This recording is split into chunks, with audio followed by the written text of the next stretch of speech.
Olá pessoal, tudo bem? Muito prazer. Para quem não me conhece ainda, meu nome é Lucas e eu trabalho na Optel com soluções de rastreabilidade e inspeção visual. Então, rastreabilidade para atender a RDC 319 e inspeção visual para atendimento a RDC 301. Então, para começar o nosso bate-papo, eu primeiro gostaria de apresentar rapidamente a Optel para vocês.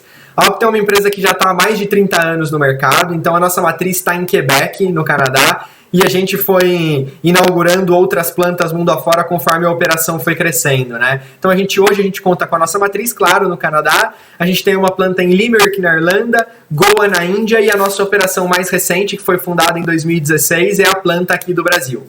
Então hoje tudo que é fornecido para o mercado brasileiro, em termos de montagem, configuração de solução e suporte, tudo isso é feito aqui do Brasil, é uma estrutura estritamente montada para suportar a operação do mercado local. Tá? Então, globalmente, falando sobre o posicionamento global da empresa, hoje falando aí do mercado de farma, né, e dispositivos médicos, a Optel tem mais ou menos 350 clientes mundo afora, projetos em praticamente 30 países e mais de 2.500 linhas instaladas entre inspeção e rastreabilidade. Então, uma operação muito robusta, uma empresa muito robusta, que tenho certeza que se vocês tiverem qualquer demanda e a gente for trabalhar em parcerias, vocês vão perceber a capacidade técnica da empresa e a qualidade das entregas, tá bom? Mas entrando no assunto principal do nosso bate-papo de hoje, da apresentação de hoje, eu queria primeiro rapidamente discutir a agenda com vocês. Então vamos falar sobre 319 e 301 e abordar, né, o cenário atual dessas duas regulamentações, os requisitos que a gente tem delas, próximos passos para a regulamentação de rastreabilidade e para a regulamentação de 301, quais são as potenciais soluções que vocês precisam para atender essa demanda e também as sinergias que a gente tem com relação à rastreabilidade, né? Como a rastreabilidade ajuda a 301 e vice-versa, tá bom? Falando então no começo sobre o cenário atual da regulamentação de rastreabilidade, o último documento publicado que a gente tem que trata desse tema é a RDC 319. Depois da RDC 319, a Anvisa colocou no mercado a consulta pública 747. Não vou entrar muito em detalhes sobre o escopo dela, mas vocês devem ter ouvido falar. Ela trazia basicamente um faseamento de 25% em 25% a cada 6 meses, começando em outubro desse ano. Então, para todos os SKUs da sua operação que estarão sujeitos ao projeto de rastreabilidade, 25% deles teria que estar serializado, agregado e ativo no Sistema Nacional de Controle de Medicamentos em outubro desse ano. E de 6 em 6 meses, essa porcentagem ia aumentando em 25%. Então, em abril do ano que vem, os 25% virariam 50%.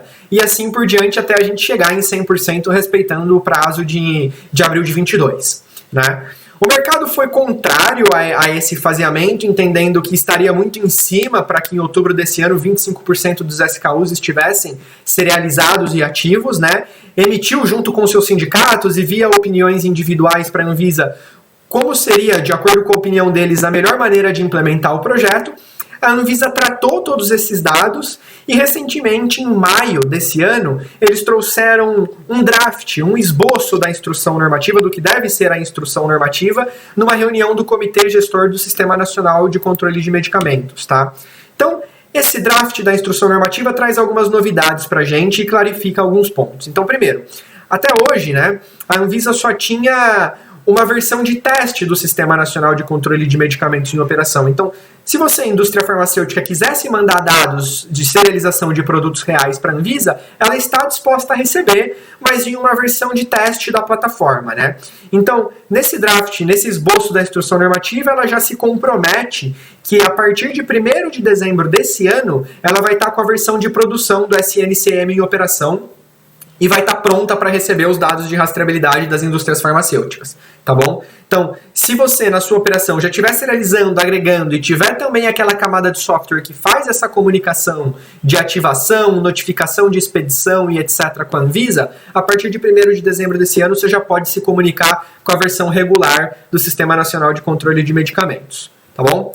Mas e para quem não está, né, com toda essa estrutura pronta para operacionalizar o projeto de rastreabilidade? O que deve ser feito? O que a Anvisa está vislumbrando com relação a isso? Então, para quem não pode enviar, vai precisar apresentar para a Anvisa um plano de implementação do projeto de rastreabilidade, também seguindo essa data de 1º de dezembro de 2020. tá bom? Então esse plano de implementação, basicamente, ele fala, né, que a indústria vai ter que mapear o processo, e por mapear o processo, entender quantas plantas vocês têm no Brasil, quantas linhas tem em cada uma dessas plantas, quantas dessas linhas rodam produtos que vão estar sujeitos ao projeto de rastreabilidade, e um pouquinho das características dessas linhas, se são linhas automáticas, semiautomáticas, manuais, qual é o tipo de produto que roda lá, líquidos, sólidos ou semissólidos. Em termos de mapeamento de processo de linha, tem essa característica. Vocês vão ter que mapear também os SKUs. Então, falar para a Anvisa quantos SKUs vocês têm na operação aqui do Brasil e quantos desses SKUs vão estar sujeitos ao projeto. Tá bom? Depois, vocês vão ter que apresentar também um plano de aquisição, né? A aprovação, na verdade, da aquisição dos equipamentos e softwares para rastreabilidade e o faseamento de como ele vai ser implementado e validado seguindo o prazo final, o prazo definido por lei. Tá? A tendência é que a Anvisa antecipe aquele prazo definido por lei, que era abril de 22, em 60 dias. Então, a tendência, pelo que a gente tem visto, tem discutido com a Anvisa e etc., é que o limite vai ser fevereiro de 2022 e não mais abril de 2022. Então, fiquem com fevereiro de 2022 em mente para estruturar esse projeto, para estruturar esse mapeamento. Tá bom? De modo a conseguir comparar o que as indústrias estão fazendo, a Anvisa propôs essa estrutura mais engessada de mapeamento, o que facilita para a indústria, né? Porque já basicamente dá um guia do que você tem que coletar de informações e como que você tem que estruturar essa avaliação. E simplifica para que a Anvisa possa ver e fazer uma análise comparativa sobre o que o mercado está fazendo com relação ao projeto que ela propôs. Tá bom? Vamos falar um pouquinho mais sobre isso nos próximos slides. Mas antes de falar sobre a estrutura desse mapeamento, eu queria trazer para vocês a listagem final, né, o que deve ser a listagem final, de acordo com as últimas informações que a gente teve da instrução normativa, dos medicamentos que estão facultados ao projeto de rastreabilidade e, consequentemente, dos medicamentos que estão inclusos. Essa lista que está na tela é dos medicamentos facultados. Não significa que você está proibido de serializar. Se você colocar a solução de serialização na sua linha, serialização e, consequentemente, agregação, e quiser serializar tudo que rodar na sua linha, não tem problema nenhum, a Anvisa vai receber esses dados, tá bom? Se você não quiser serializar, por outro lado, né, os medicamentos dessa lista, você não estará obrigado. Agora, todos os prescritos, controlados e etc., que não estão descritos aqui, necessariamente tem que sofrer o processo de rastreabilidade, tem que passar pela serialização, agregação e ativação, tá bom? E consequentes notificações de retrabalho, expedição e por aí vai.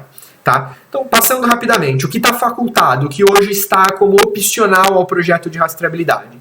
Isentos de prescrição, específicos fitoterápicos e dinamizados, radiofármacos, contrastes, gases medicinais, parenterais acima de 50 ml, essa é uma novidade interessante. Estando acima de 50 ml, sendo prescrito ou não, teoricamente está facultado a serialização, tá bom? Soros e vacinas do Programa Nacional de Imunização, medicamentos com fornecimento exclusivo ao Ministério da Saúde, ou seja, né, de distribuição gratuita e controle individualizado, e as amostras grátis. Todos esses facultados não obrigatoriamente precisam passar pelo processo de rastreabilidade, tá bom?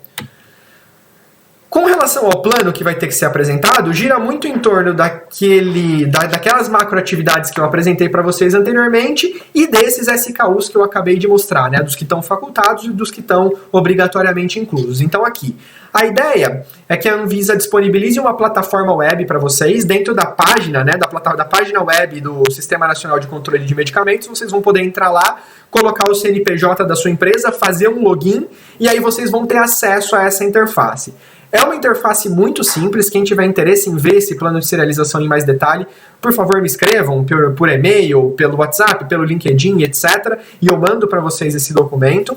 Mas é um documento muito simples, onde basicamente você vai ter que colocar lá a quantidade de plantas da sua empresa, ele vai bifurcar, como se fosse um fluxograma, né? Ele vai bifurcar esse fluxograma, digamos que sejam 2 plantas, ele vai bifurcar para 2 unidades. Você coloca quantas linhas tem em cada uma dessas unidades, ele vai abrir mais uma bifurcação para a quantidade de linhas em cada planta, e aí para cada uma dessas linhas você vai colocar se é uma linha automática, semiautomática ou manual, e qual é o tipo de produto, semissólidos, sólidos ou líquido que roda ali. Tá bom? Aí vocês veem, né? Basicamente tem essas macroações que vocês vão ter que entregar para a Anvisa. Então, vocês vão ter que, falando aqui de mapeamento de processo, mapear o que a gente já falou, mapear todas essas linhas e SKUs e etc. e notificar para a Anvisa, quando que eu pretendo começar esse mapeamento e quantos dias ele vai durar. Automaticamente, o cronograma aqui vai plotar uma linha do tempo de quando isso deve ser iniciado e quando deve ser concluído. Tá bom? O interessante é que não tem mais aquela imposição de prazos por parte da Anvisa. Vocês, indústria, que vão falar para a Anvisa quando você vai começar uma determinada ação e quando você vai terminar e quando você vai estar com a documentação consequente em mãos para apresentar para a Anvisa, tá bom? E aí a Anvisa vai te mandando alertas. Então, se estiver perto da data limite, né, da data de conclusão que você definiu para a entrega de uma dessas ações e você ainda não tiver notificado aqui no sistema, mudado para concluído, né, a Anvisa vai te mandar uma notificação e falar, faltam tantos dias para você finalizar a sua atividade e você ainda não concluiu, não está com os documentos prontos e não colocou no sistema essa atividade como finalizada. Então ela vai te mandando esses lembretes para os e-mails cadastrados. A mesma coisa se tiver expirado o seu período, se tiver passado da data que você se comprometeu e você não tiver notificado a conclusão lá no sistema, tá bom? Então de fato vai ser uma interface muito simples, muito amigável e de fácil comparação para que a Anvisa possa acompanhar aí os projetos de todas as empresas. Beleza? Então, em termos de regulamentação, atualização regulatória, era isso que eu queria falar para vocês.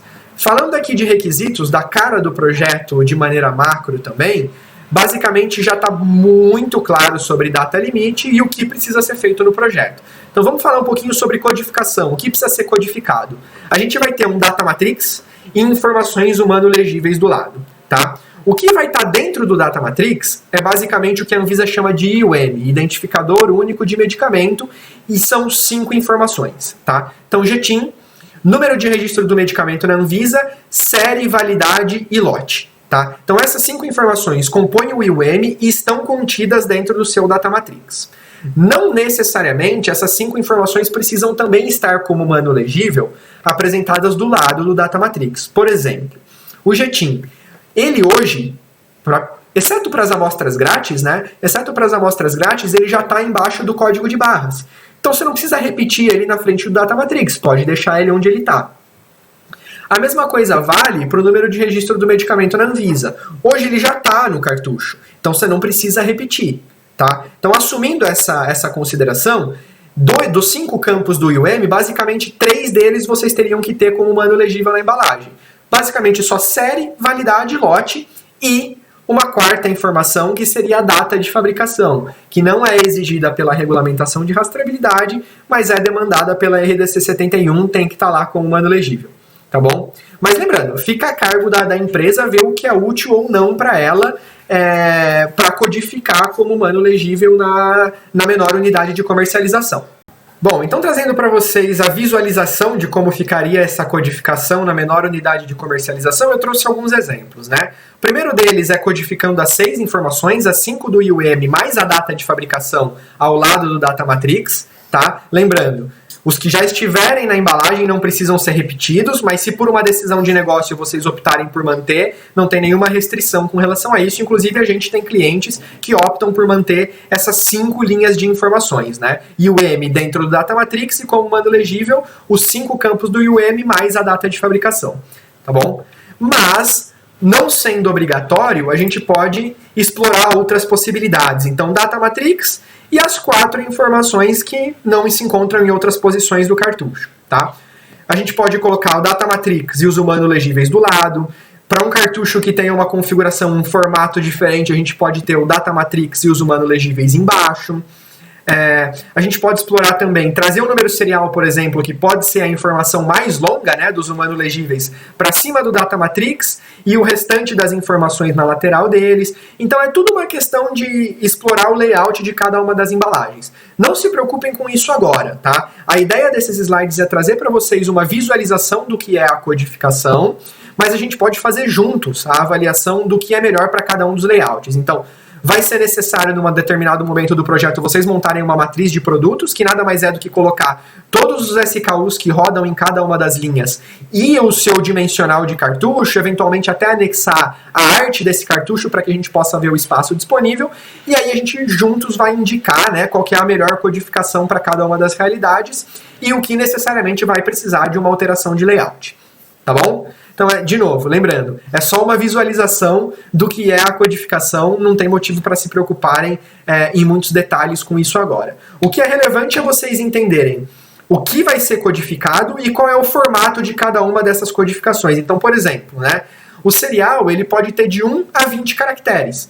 Não significa que ele precisa ter 20 caracteres. Tá? Inclusive o mercado tem trabalhado aí entre 12 e 14 caracteres. Então essa é uma informação relevante de você definir.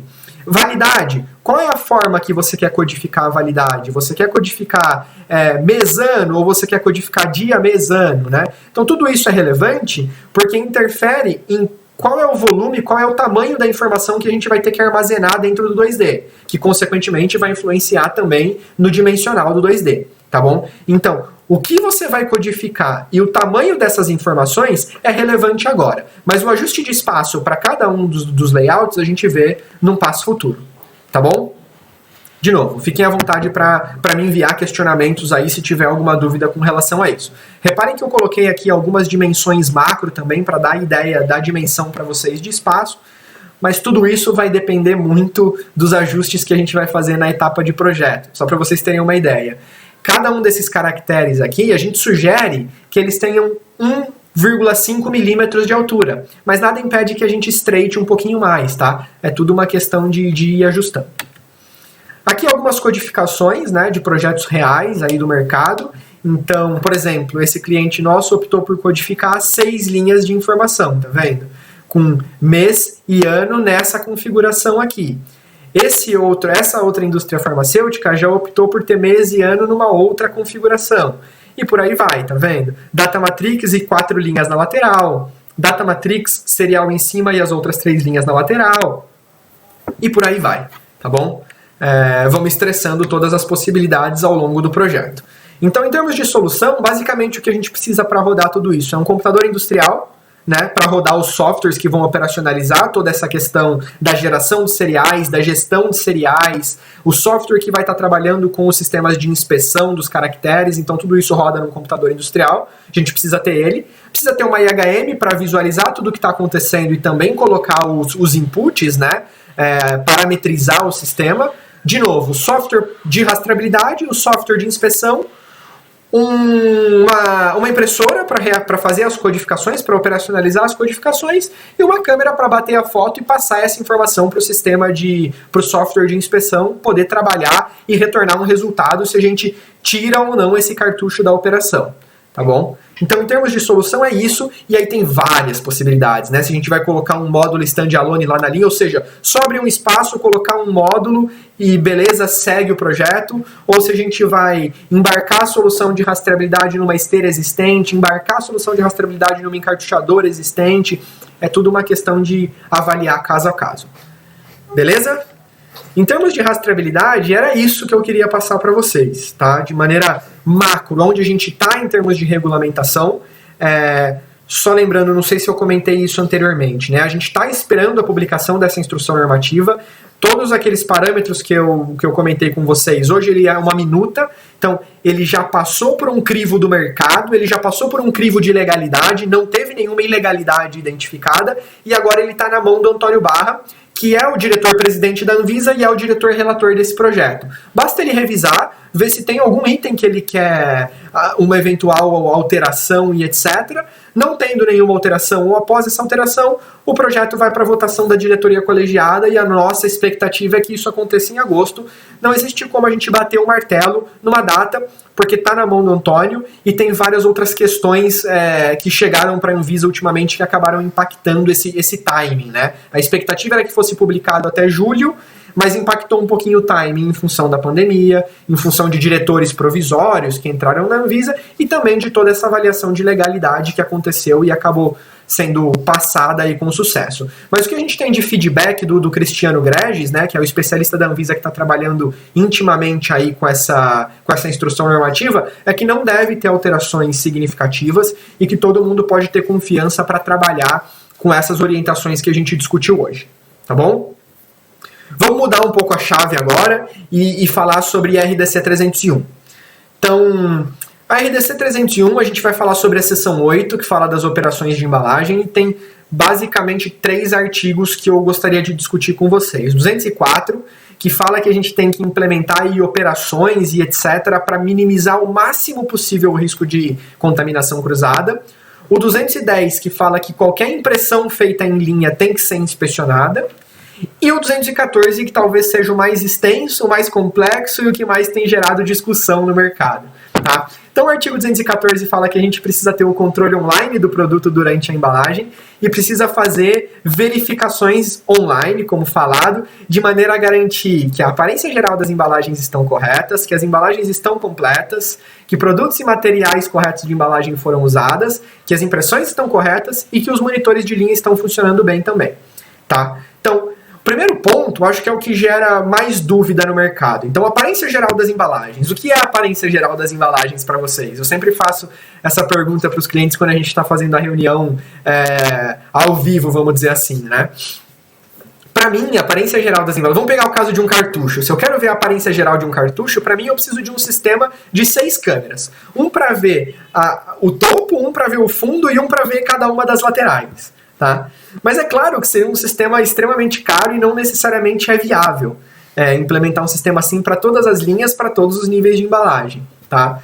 Então, o que o mercado tem falado, e parece que a Anvisa tem aceitado bem, é a questão de, para cobrir o tema aparência geral das embalagens, manter a questão da avaliação por amostragem, manter a retenção de amostra, fortalecer os procedimentos e fundamentar a verificação de aparência geral das embalagens com análise de risco.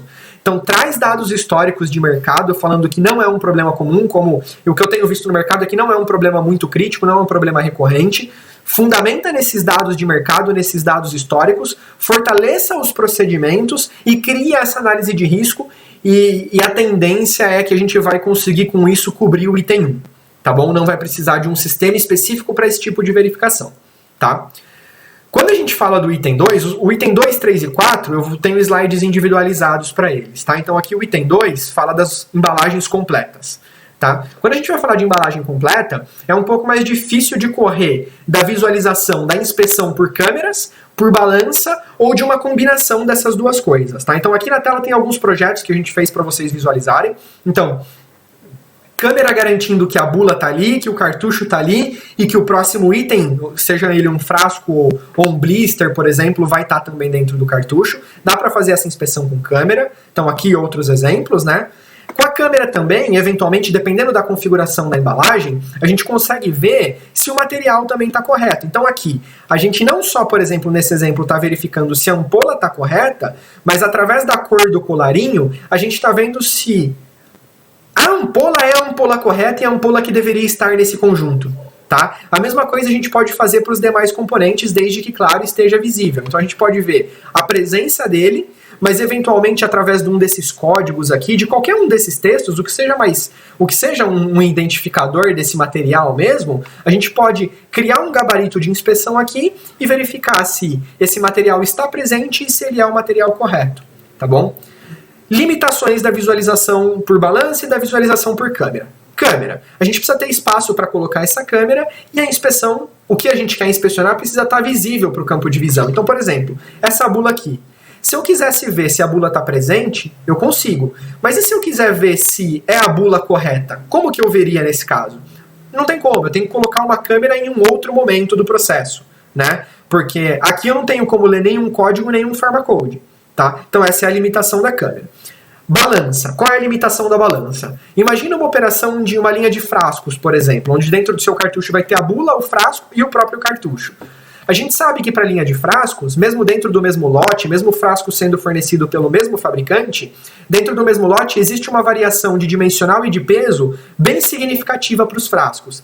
Então, digamos que o seu frasco veio no peso máximo que é aceitável pelo seu controle de qualidade e pelo acordo que você tem com o fabricante. E a gente sabe também que o líquido que vai ser envasado ali tem uma tolerância mínima e máxima. Então, digamos que o frasco veio com o peso na tolerância máxima e o líquido veio com o preenchimento também na tolerância máxima. Quando a gente soma esses dois pesos adicionais, eventualmente a gente pode esconder uma ausência de bula. E a balança não vai conseguir pegar, tá? Então, aí o ideal seria ter uma combinação, se der para fazer a inspeção por câmera, ótimo, ou o ideal é ter uma combinação de câmera balança, tá bom? Então esse é o caso de embalagem completa. Materiais corretos. Basicamente é um sistema que a gente pode fazer, né, atrelar câmeras e scanners para verificar os demais materiais. Então aqui eu trouxe alguns exemplos. A gente está inspecionando um pharmacode de uma bisnaga, um código em uma bula, não é um pharmacode, mas a gente está inspecionando através de um código, também é possível. Aqui um pharmacode de cartucho, né? Aqui um pharmacode de bula, aqui um pharmacode de cartucho, aqui um pharmacode de bula também com uma configuração um pouquinho diferente. Esse caso é um outro caso bem interessante, porque a gente está usando a câmera para ver o pharmacode da bula e também para ver a circularidade do frasco, para ver se não tem nenhum defeito de forma gerado ao longo do processo de embalagem, tá? Então aqui reparem que o frame está vermelho porque o produto não passou na inspeção. Provavelmente porque essa bula aqui, ó, acabou ficando fora do campo de visão por um mau posicionamento, tá vendo? Já nesse outro caso aqui do lado, a gente tem um frame verde porque a gente identificou que a bula está correta e que o frasco não tem nenhum defeito de forma, tá? Então esses são alguns casos alguns exemplos, né, de verificação de material correto que a gente tem aí no mercado, tá? Eu vou falar para vocês, aqui é uma maneira de verificar o cartucho, né, colocando um pharmacode na aba e etc, e verificando o material do cartucho antes de ele fechar. Mas no próximo slide eu vou explicar para vocês uma outra maneira de verificar se o cartucho está correto. Então olha esse exemplo aqui. Essa imagem é a imagem da aba de um cartucho, tá? É um cartucho um pouquinho maior, é um cartucho de aplicação hospitalar, se não me engano. E aí aqui tem todas as informações de rastreabilidade, então a gente codificou, né? Codificou todos os dados, está inspecionando todos os dados de rastreabilidade do lote e também está inspecionando o material do cartucho através desse código aqui na lateral. Então, a gente não precisa fazer a inspeção do material do cartucho antes dele ser fechado, tendo um pharmacode na aba. A gente pode fazer a inspeção do cartucho com a solução de rastreabilidade, desde que o código do material esteja visível à câmera do sistema de rastreabilidade, tá? Então, se a gente assumir que essa premissa aqui, isso é possível, a gente não precisa ter uma câmera adicional em uma outra posição da sua linha de embalagem para ver esse pharmacode. A gente pode usar somente, estritamente, a câmera do sistema de rastreabilidade, tá? E não necessariamente precisa ser um código com essa configuração. Pode ser um pharmacode, ó, como é esse exemplo aqui. É a verificação do material de embalagem de um rótulo de embalagem primária, tá vendo? Então a gente está avaliando todas as informações fixas do lote e também o material do rótulo através de um código de barras. Então pode ser um humano legível, como está aqui, pode ser um código de barras, como pode estar aqui, e pode ser uma arte, tá? Não tem restrição com relação a isso. A gente vai criar uma imagem de referência e ensinar para o sistema o que ele tem que buscar dentro daquele determinado gabarito de inspeção, tá? Aqui um outro caso, ó. A gente está inspecionando as informações de rastreabilidade e o material do rótulo. Aqui também. As informações de rastreabilidade, aqui está sem o frame, mas esse código aqui embaixo também se refere ao material do rótulo, tá? Então, trazendo essas duas inspeções juntas, vocês economizam tempo e dinheiro, basicamente, né? Porque é uma câmera a menos que vocês precisam ter no sistema.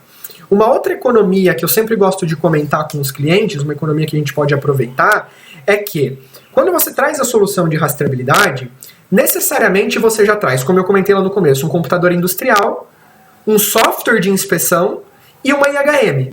Então, se você precisar inspecionar alguma outra característica, mesmo que seja em uma outra posição da linha de embalagem, basta a gente trazer uma câmera adicional e conectar a esse computador já existente. Então você não precisa adquirir um novo computador, um novo software e uma nova IHM, tá? Se você quiser, se você puder usar a mesma IHM. Você não precisa adquirir esses 3 itens novos. Você pode usar o que já tem, adquirir só uma câmera, a gente conecta esse sistema e faz funcionar. É muito mais barato em termos de custo, muito mais barato em termos de implementação também, tendo, claro, a limitação de que eles têm que ter uma distância física coerente, né? Se eles estiverem em salas separadas, aí a gente não consegue, claro, usar o mesmo hardware e o mesmo software, porque fisicamente vai ser impossível essa conexão cabeada, tá? Essa é a limitação. Mas, assumindo que está tudo numa mesma linha, numa linha contínua e etc., a gente pode explorar e a gente traz essa redução de custo. Então, sumarizando, as sinergias são basicamente essas, né? A gente consegue inspecionar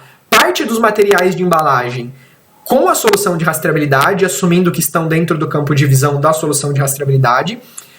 Toda a questão do item 4, que é a verificação se as impressões estão corretas, na embalagem secundária a gente também consegue verificar com equipamento de rastreabilidade e também traz essa questão de redução de custo por poder otimizar a utilização de hardware e de software. Tá? Eram essas sinergias que eu queria explorar com vocês para garantir que eventualmente os projetos não estão sendo tocados, né, dentro da empresa de vocês por áreas separadas e eventualmente vocês estão trazendo, né, e cotando e precificando e avaliando tecnicamente soluções que vão ser conflitantes lá na frente ou que vão poder fazer a mesma coisa, tá? Então, tem muitos casos que a gente pode explorar para entender a realidade de cada uma das empresas, mas de maneira macro é isso. Queria desde já me colocar de novo à disposição para a gente explorar cada um desses cenários e depois agradecer pela atenção de vocês. Espero que tenha sido produtivo, que as discussões agreguem para o projeto de vocês e a gente vai falando. Tá bom? Muito obrigado. Estamos à disposição. Nós aqui da Optel temos um time técnico que está sempre à disposição para ajudar vocês no que for preciso. Muito obrigado e até a próxima.